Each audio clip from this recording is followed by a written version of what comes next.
Muy bien, una vez determinado ese monto de cómo se calcula el impuesto a la renta de la prima vacacional, pues ya pudimos enterarnos y identificar varios conceptos, tanto de ingreso como ingreso grabado, ingreso exento, y también a su vez de pues el impuesto a la renta que se la debe retener.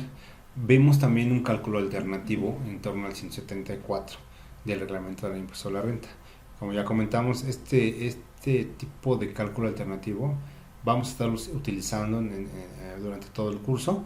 Y aquí es muy importante también señalar que el cálculo y los cálculos que se están presentando en estos casos prácticos, pues de alguna manera involucran de una manera simple cómo se determina. La verdad es que en la vida real, pues ya muchos de estos cálculos prácticamente se hacen de manera inmediata a través de sofisticados programas de nómina, pero aquí es muy importante que identifiquemos cuál es el contexto para poder parametrizarlos adecuadamente. Entonces, si nosotros tenemos el conocimiento y la base fiscal, legal, de dónde salen estas percepciones, de dónde salen estas exenciones y cómo ha de determinarse el impuesto, podemos identificar plenamente que si nuestro sistema de nómina tiene alguna deficiencia o si efectivamente está realizando los cálculos de manera correcta.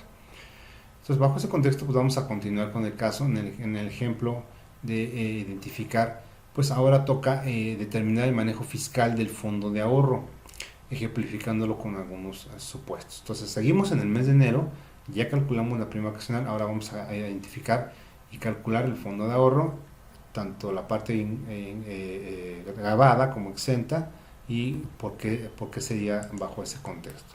Y entonces, primero, pues tendríamos que retomar ligeramente pues el caso del artículo 93 en su fracción décima primera, en donde nos establece que estarán exentos del impuesto de la renta pues todas aquellas cajas y fondos de ahorro, pero lo más importante es que deben cumplir con requisitos de deducibilidad. Y bueno, aquí en el artículo 27 fracción igual décima primera nos establece cuáles son esos requisitos. Y bajo ese contexto, pues bueno, tenemos entonces que primero pues deben otorgarse de manera general. Todos los trabajadores de ese mismo bloque deben tener como tal, como prestación generalizada ese fondo de ahorro. Que las aportaciones del patrón sean iguales a las del trabajador, son en el porcentaje. Que el primer límite, digamos, la aportación no sea mayor al 13% del salario del trabajador. Ese es un primer límite, lo recordemos. Pero hay uno segundo, que es básicamente 1.3 veces el salario mínimo, o bien la UMA, que sería aproximadamente, elevado al año, 40.068 pesos. Entonces es un segundo límite. Pero también pues debemos cumplir algunos requisitos de permanencia. Para estos efectos, pues bueno, hay algunos requisitos de permanencia que prevé el propio reglamento y que bueno, pues vamos a identificar básicamente pues en el artículo 49 del reglamento de la ley del impuesto a la renta, que está en pantalla. En pantalla tenemos esos requisitos de permanencia. ¿Cuáles son? Entonces, podríamos haber cumplido ya todos los demás, pero estos son muy importantes.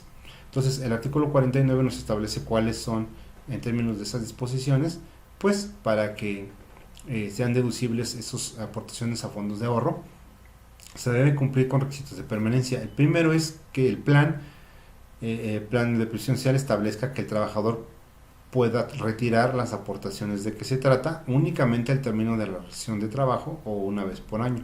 Entonces, el plan pues debe prever esta parte. Entonces, solamente se puede retirar al término de la relación laboral o bien una vez por año. Entonces, ese es un primer requisito de permanencia. Recordemos que esto involucra que esa permanencia, esa estancia ahí del fondo, pues bueno, es la que genere pues los rendimientos, etcétera, que le permitan al trabajador tener realmente una prestación que sea benéfica para él en todos los sentidos y que tiene mucho que ver esta permanencia.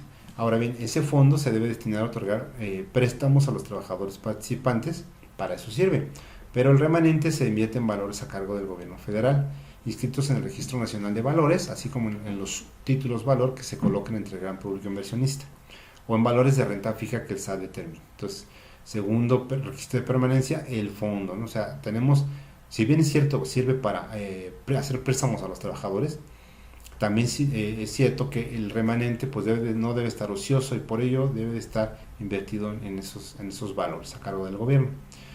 Un tercer requisito de permanencia es que en el caso de préstamos otorgados a trabajadores que tengan como garantía las aportaciones del fondo, dichos préstamos no excedan del monto que el trabajador tenga en el fondo, siempre que estos sean otorgados una vez al año. Recordemos que solo se puede otorgar una vez al año un préstamo, en consecuencia hasta por ese monto que tiene ahorrado el trabajador sería, digamos, el tope para identificar cuánto se le puede prestar.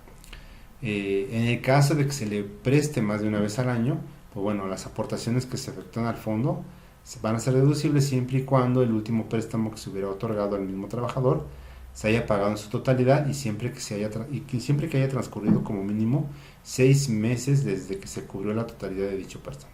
Como podemos observar, esta condición pues es muy complicada de cubrir, por lo tanto en la mayoría de los casos pues prácticamente tendremos exclusivamente un préstamo al año, o a menos que tuviéramos más, pudieran ser préstamos de menor cuantía. Entonces, recordemos, los requisitos de permanencia están en el artículo 49 del reglamento de la ley de impuesto a la renta. Entonces, bajo este tenor, vamos a identificar si estos son los requisitos de deducibilidad, cuáles son los que plantea la empresa.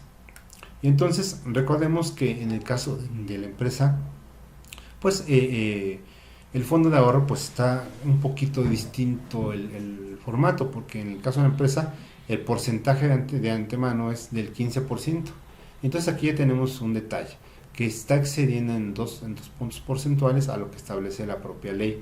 Entonces, estrictamente hablando, por como esta no sería deducible, por lo tanto, el remanente, claro, por lo tanto, entonces tenemos que identificar hasta cuánto sería por el 13%. Pero bueno, en cuanto al 15% que establece la propia ley, vamos a decir que el límite es el monto del porcentaje. Entonces aquí tenemos la UMA 80-60 por el número de veces.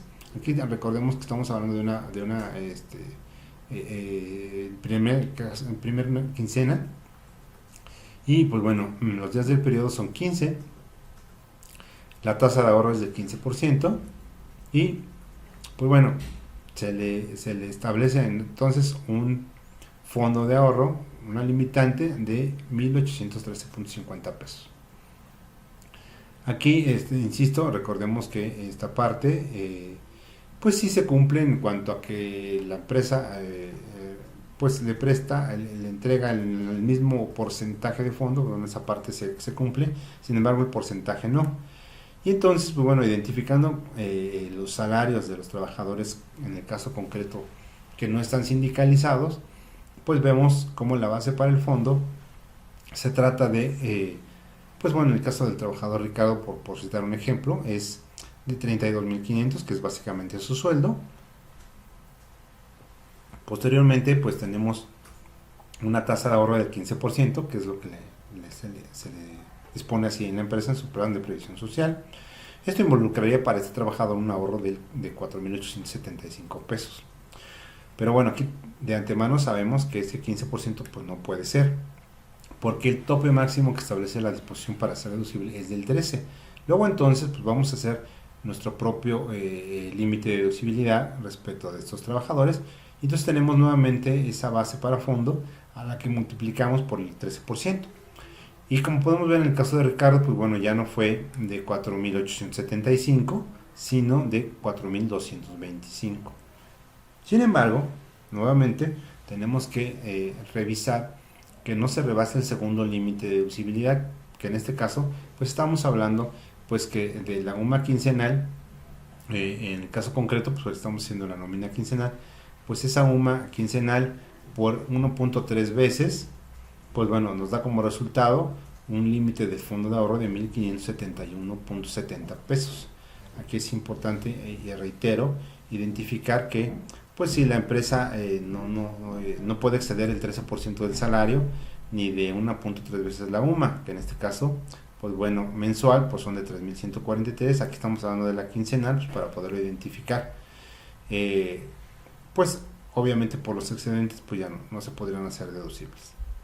¿Qué más? Pues bueno, una vez que tenemos ambos datos, tanto el importe del fondo de ahorro con base en las cifras de la empresa al 15% y la parte correspondiente al 13%, pero topado, insisto, al segundo límite, que en este caso son los 1571, pues bueno, tenemos por ahí un fondo de ahorro excedente, es decir, por disposición de ley solo podría ser hasta por 1571, sin embargo la empresa le está entregando 1813.50, lo cual involucraría un fondo excedente de 241.80. Este dato en automático pues se entendería como un ingreso acumulable para los efectos correspondientes, como ya lo hemos platicado. Este artículo 93 que establece la exención de este fondo de ahorro, pues a su vez pues nos dice todo lo excedente pues va a ser sujeto de impuestos. Y entonces aquí tenemos una parte excedente. Y bueno, pues entonces si lo pudiéramos visualizar en un recibo de nómina, digamos tradicional, el recibo de Ricardo aparecería en la parte conducente al fondo de ahorro, como podemos ver, por 1571.70, que sería el fondo de ahorro exento. Sin embargo, pues tenemos una parte de fondo de ahorro grabado, que sería por los 241.80, tal como lo estamos planteando en este ejemplo. Entonces, va a haber una parte excedente que a su vez va a estar grabada y que como ya comentamos, bueno, no sería deducible. Entonces, aquí, por eso, pues en lo general se busca siempre que cuando se trata de fondo de ahorro, pues se tengan los límites que conforme a la ley se establecen, pues para evitar este tipo de situaciones. Entonces, aquí pues aparecen los recibos de nómina de los siguientes trabajadores. En el caso de Lucha son 1300 grabado y 1300 exento y 200 grabado. En el caso de Francisco, 835.90 de exento y 128.60 de grabado. Y así sucesivamente están revisándose los ejemplos. Aquí es importante recordar que estos 5 trabajadores son exclusivamente los que tienen que ver con pues están básicamente de confianza, no son por eso la nómina quincenal. Sin embargo, ahora pues toca el turno a los trabajadores sindicalizados, que se les paga semanal. Entonces en el ejemplo estamos viendo una UMA de 80-60 por las 10 veces y por los días del periodo, que en este caso pues son semanales, son 7 días, y tenemos una tasa de ahorro del 15%. Esto nos da pues obviamente una limitante de fondo de ahorro de 846.30. Bueno, entonces bajo ese contexto, si nosotros mostramos los sueldos de estos trabajadores, podemos identificar esa base para el fondo y al multiplicarla por la tasa del 15% nos da como resultado pues un importe que vemos en pantalla. En el caso de luz aparece por 315 pesos el importe del ahorro. Sin embargo, pues ya comentamos también en el caso concreto de estos trabajadores de sindicalizados, pues el porcentaje es excedido en un 2%, entonces tenemos que identificar pues cuánto hubiera sido hasta por el 13%, que es lo que la ley prevé. En el caso concreto pues vemos nuevamente pues una primer limitante pues ya identificada, que al señalar cuál es la segunda, que básicamente era la UMA semanal por el número de veces, pues nos daba una limitante de fondo de ahorro de 733.46 semanales, que como podemos darnos cuenta, pues bueno, evidentemente no cumple los requisitos y por lo tanto pues debe haber un excedente. Entonces comparamos el importe del fondo de ahorro por 315 respecto del fondo de ahorro exento, que pues como resultado de la ley nos dan 273, eso nos da un excedente de 42 pesos. O sea, aquí pues evidentemente este excedente tendrá que considerarse como ingreso acumulable para estos efectos. Y como podemos ver en el primer escenario, el luz tiene 273 de ahorro exento, están vertidos en este ejemplo, y tiene 42 de fondo de ahorro grabado. Entonces esta parte pues bueno se podrá identificar plenamente y así es como tendría que reflejarse en la parte que tiene que ver con las percepciones. Más adelante pues vemos los casos de Sol, que es el mismo supuesto, ¿no? Donde se tiene una parte grabada, una exenta. En el caso de Pepe, y pues bueno, ahí los demás casos correspondientes. Entonces, aquí es importante identificar ahora, una vez que obtuvimos el ingreso correspondiente y determinamos cuál es el importe del monto exento del fondo de ahorro, pues ahora vamos a identificar cuál es el impuesto que le correspondería a ese fondo de ahorro. Entonces, la retención que corresponde al ISR de esta primer nómina quincenal y semanal, pues vamos a verla en este siguiente ejemplo, ¿no? Para ello, pues vamos a identificar también, sin olvidar que este fondo de ahorro, pues se identifica o es parte de previsión social, ¿no? Entonces, ¿cuáles son los requisitos adicionales que se deben cumplir para la previsión social? Ya habíamos platicado que hace rato en el artículo 93 se establece, pues en esa versión octava, de qué se trata la previsión social. Sin embargo, estrictamente hablando, la ley de impuesto a la renta nos establece una definición en el artículo séptimo, en el quinto párrafo. Entonces ahí tenemos la definición de previsión social que establece que se considera previsión social las erogaciones efectuadas que tengan por objeto satisfacer contingencias o necesidades presentes o futuras, así como el otorgar beneficios a favor de los trabajadores o de los socios o miembros de las sociedades cooperativas, tendientes a su superación física, social, económica o cultural, que les permitan el mejoramiento de su calidad de vida y en la de su familia. Entonces, no solo para ellos, sino también para su familia. En ningún caso se consideran previsión social las erogaciones efectuadas a favor de personas que no tengan el carácter de trabajadores o de socios o miembros de sociedades cooperativas. Pues evidentemente, ¿no? O sea, no puede existir previsión social si no existe trabajador.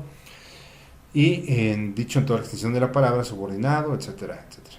Entonces, bajo ese contexto de definición de previsión social, pues bueno, entonces también es importante remarcar que se permite la diferenciación de prestaciones siempre que se cumplan, digamos, los requisitos anteriores, es decir, que se entreguen a todos, sea de manera general a los trabajadores, pero pues puede ser aquí del mismo sindicato, entonces se pueden otorgar con base en contratos colectivos o contrato ley. Y cada sindicato podría tener debe tener su propio contrato y sus propias condiciones, lo cual implicaría prestaciones de previsión social posiblemente diferentes y no hay ningún problema. Sin embargo, ahí ya se está cumpliendo el requisito de generalidad, que es el que establece la propia ley. Pues bueno, algunas prestaciones de previsión social, digamos, conocidas, pues se refieren a aportaciones a fondos de ahorro, primas de seguros de vida, primas de gastos de seguros de gastos médicos o vales de despensa. Entonces, pues todo esto es considerado como previsión social.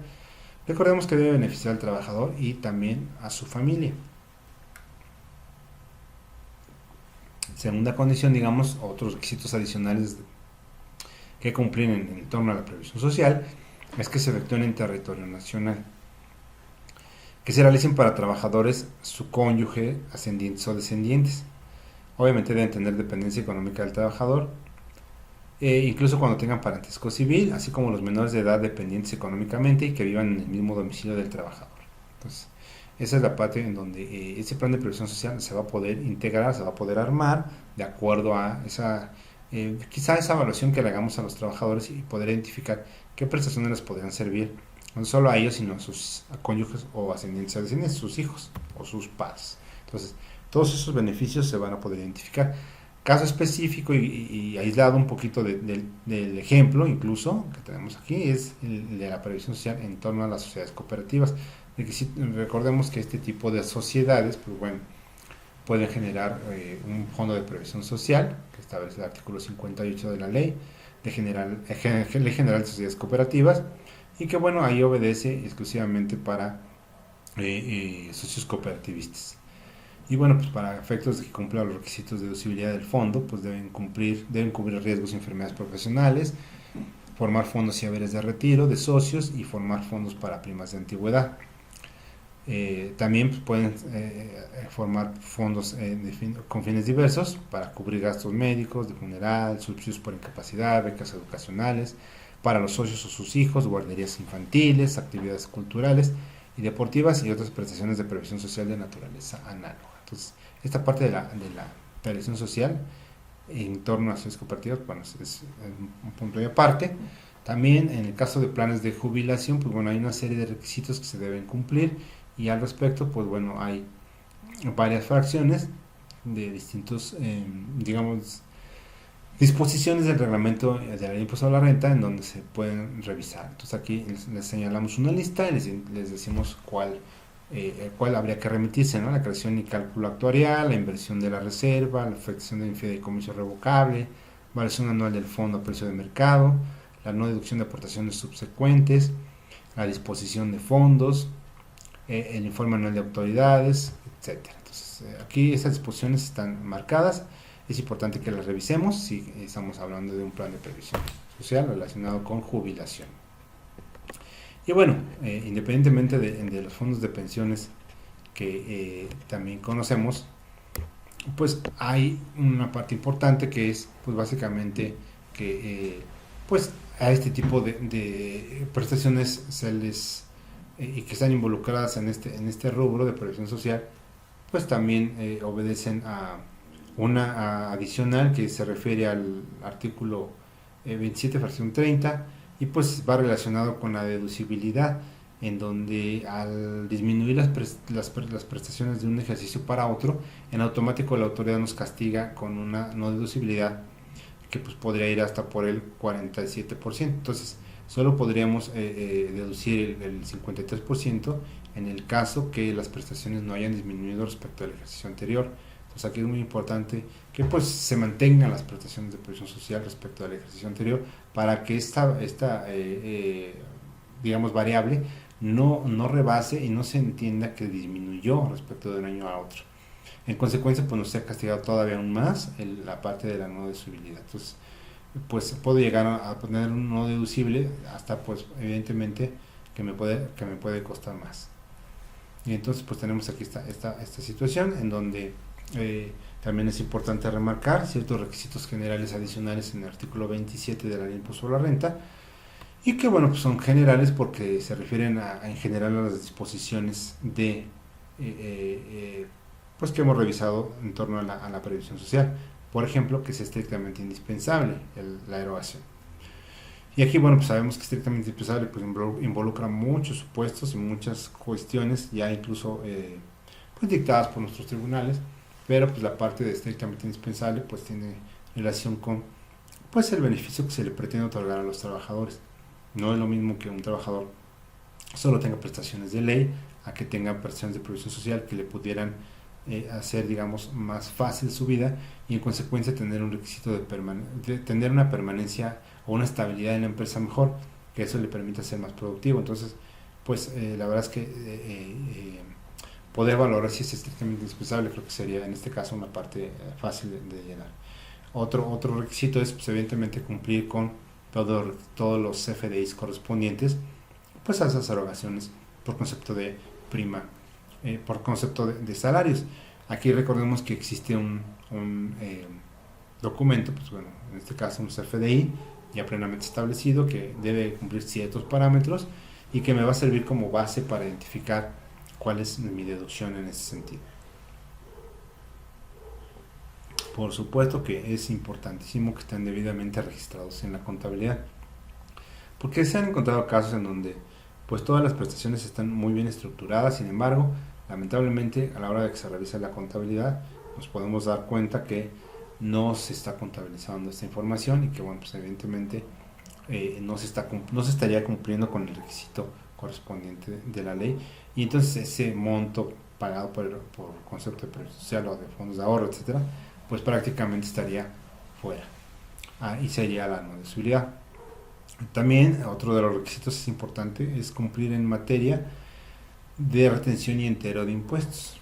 Entonces aquí es muy importante que, pues, como sabemos, los FDIs ya contienen toda la información que se le debe al trabajador, tanto de percepciones como de deducciones, y en consecuencia pues nos arroja en automático los impuestos retenidos que en su momento correspondan, pagarle a la autoridad y en consecuencia pues bueno, tener la posibilidad de hacerlo a más tarde del 17 del mes siguiente a que fueron generados.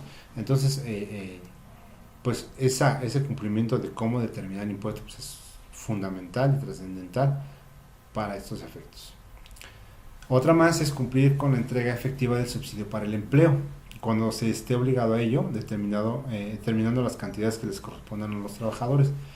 Aquí es importante recordar que este subsidio para el empleo, pues bueno, va exclusivamente a trabajadores, no aplica en pago por separación, y que este subsidio, pues bueno, tiene ciertas particularidades que estaremos revisando más adelante. Pero bueno, aquí lo importante es cumplir con esa entrega efectiva del subsidio para aquellos casos donde los trabajadores pues ganan salarios, digamos, del mínimo o ligeramente arriba del mínimo, en donde el subsidio es básicamente donde opera, donde puede resultar benéfico para los trabajadores, porque en lugar de retener ese impuesto, se les va a entregar una cantidad que se llama subsidio para el empleo.